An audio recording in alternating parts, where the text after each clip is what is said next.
Hi, welcome again to BPS 370 Services Marketing. This is the first set of PowerPoint slides. I am going to try the first week, and we'll see how this works, posting a subset of PowerPoint slides and just discussing some of the highlights from the chapters that you should read, or highlights, excuse me, of points that you should glean from the chapters that you read. One of the things that we will be talking about in class is to what extent you want to see narrated PowerPoint slides on our Blackboard site. This is material that you will be responsible for reading, okay? And you'll be responsible for anything that is in the textbook. However, I will just be giving some highlights in this PowerPoint. So let's start with Chapter 1, Understanding Services Marketing. This chapter is going to be, the introductory chapter in the text will help you understand the definition of services and how services differ from more tangible or physical goods, okay? This chapter will also explain the characteristics of services and classify the various types of services. You will find in this chapter a definition of services, where your text will define a service as a deed. You're really talking about something that's intangible, meaning that it is something that you can't put your hands on and grab a hold of, right? It may or may not be attached to a physical product. So we can think of things such as a meal at a restaurant, whether it's a fine dining restaurant or a McDonald's, in which case we have the physical product, the food, but a good component of that product offering is a service. The customer service you receive from the waitstaff, or in the case of McDonald's, from the person who is behind the counter taking your order. And so those are some of the, one of the things actually that makes services a bit more challenging than products is the fact that it isn't something oftentimes that you can put your hand on to determine the quality or how good it is, because it's intangible, okay? So that's one of the key concepts we want you to understand from this first chapter.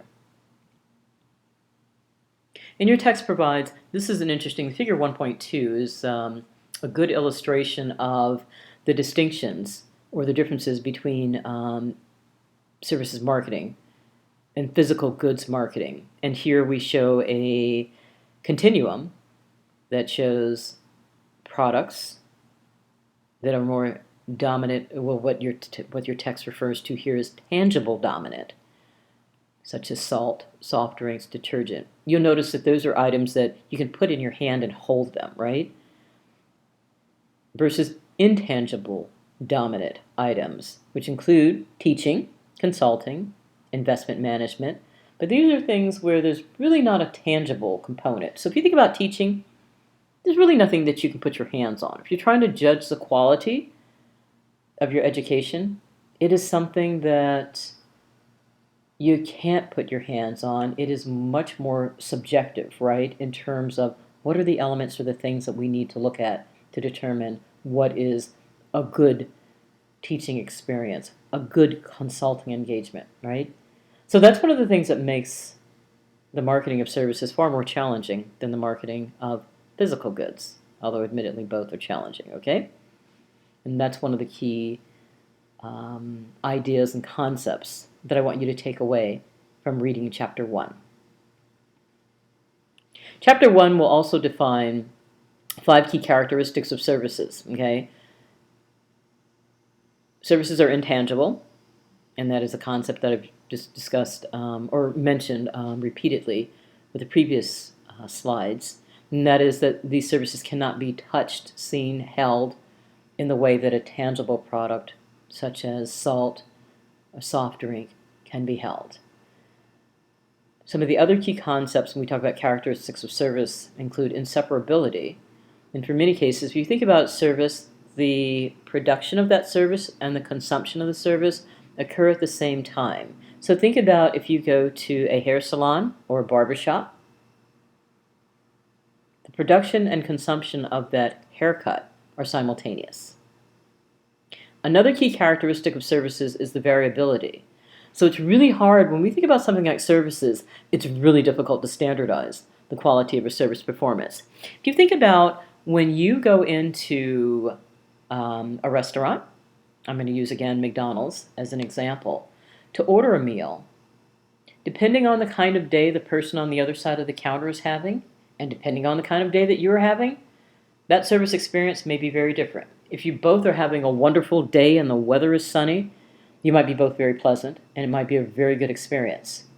If, on the other hand, it's like it was last week when we had the really heavy rainfall and you've walked in and you're drenched and you're exhausted, even if the person on the other side of the counter is very pleasant, you may not be. And the experience that you perceive may be very different. Okay, so one of the things that your text will talk about when we define some of the characteristics of services is that unlike that can of Coca-Cola that you might buy, where we can standardize that and ensure that that can of Coke is the same, regardless of where it is sold and who's buying it, we can't necessarily standardize services to the same extent, so they are variable. Another key concept is the idea of perishability. If I go back to the example of Coca-Cola, we know that we can put a can of Coke in a warehouse and store it on a shelf. Although it doesn't have an unlimited life, it is something that can be stored after it is produced, stored on a shelf before someone consumes it. And with services, they are perishable in that they only exist at the time of production. So if we think about things like a hair salon or a barber shop, one of their challenges is trying to figure out how do you schedule your staff to be there when you're going to have the most demand. When are most people going to come into the salon or the barber shop to get their hair cut? Because if you have stylists and barbers who are available that day and you don't have customers, that service that you're providing is perishable. It's not something that can be stored for a later point in time. Okay? And then finally, the fifth characteristic of services is this idea of rental access. They're only temporary possession because you don't own it, not in the same way that you would a physical, tangible product. Okay? So the 5 characteristics of services that you need to be familiar with are 1, intangibility, 2, inseparability, 3, variability, 4, perishability, and 5, rental access. Okay? Now your text is also going to define classifications of services, and there are a variety of ways of classifying services. One is going to be, as you see on this chart, based on the field, and so I'll just let you read over these both in your text and on the slide, but this is one way of classifying services. We can look at the service field, entertainment, professional services, etc. Another way of classifying services is based on the customers that are served. We can look at consumer services, people like you and me, or business-to-business services, if we have companies that are providing services to other companies or organizations, okay? And then finally, we have Lovelock's classification, which looks at not only the, well, it looks at 2 things, right? If you look at this 2x2 matrix, let's look across the top right now, where we have people and possessions, that is, who or what is the direct recipient of the service. Now, if you look down the side where it says what is the nature of the service act, it can be a tangible action or it can be an intangible action. So Lovelock has basically created a 2x2 matrix. So for example, if we look in the first, think of the people as the first column on your left.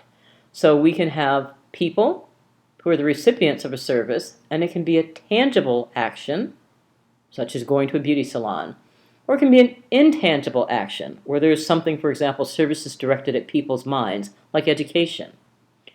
The second column, when we look at possessions, this is the what is the direct recipient of the service, and you can have, again, tangible actions directed toward possessions, such as laundry or dry cleaning. You have a very tangible action being done to a product or possession, like clothing.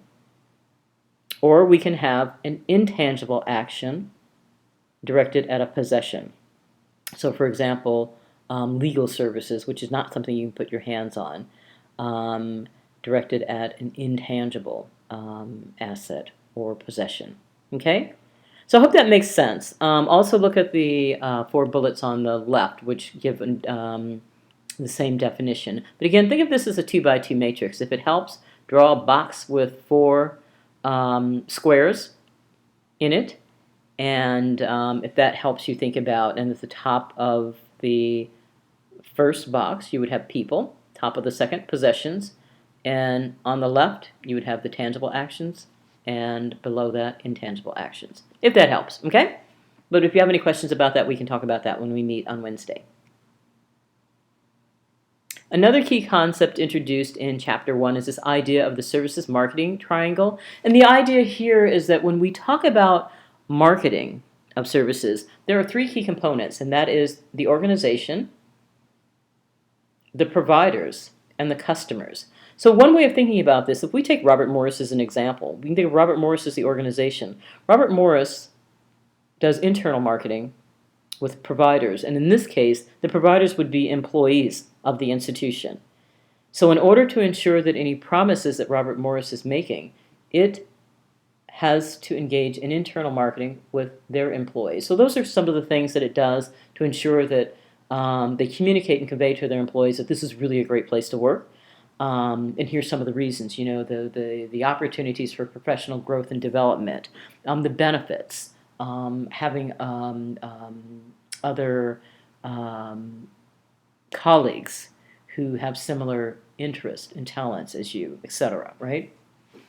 Now I'm going to move to the other side of the triangle, the right side, where we look at the external marketing, and this is where an organization, and again, if I stay with the Robert Morris example, where Robert Morris makes external promises to its customers. So in this case, let's say that you and the employers, where we as an institution, Robert Morris, may be promising that we will provide an accelerated degree program, give you an opportunity to gain hands-on, experiential, real-world experience. So that's the promise, the external marketing that the organization, Robert Morris, provides to the customers. Now, if we look at the bottom part of the triangle, we see providers and customers, and that's the interactive marketing component. If you think about that, to the extent that an organization or an institution keeps its employees happy, well-trained, and well-prepared, they are able to deliver on the promise, the external marketing, that an institution or an organization does or provides or conveys to its customers. So the providers and the customers, that interactive relationship, in this case, the staff and the faculty at RMU keep the promise that the institution makes to its students, as an example. So let's see if that makes sense. Hope that does. And again, if you have questions about the concept, we can talk about that when we meet face to face, okay? So these are just, this triangle just shows how these three components, internal marketing, external marketing, and the interactive marketing, are linked and tied together, okay? And then finally, one of the other, I think it would be helpful, I believe it's at the beginning of your chapter, they provide an overview of the book. So this will give you a sense of some of the main topics that we'll be covering in the book. And as you see, the first three chapters will be looking at the foundations of services marketing, and a lot of that will be focused on definitions and helping you understand some of the key models in the field, okay? So make sure to read Chapter 1. The chapters are short, they're very fun to read, and there are some great examples and vignettes that are in the chapters. And to help reinforce some of the concepts, I also encourage you to read some of the review questions and exercises that are at the end of the chapter, okay? Great. Look forward to seeing you on Wednesday. And if you have any questions, bring them to class and we will discuss them there. Again, look forward to meeting you. Thanks.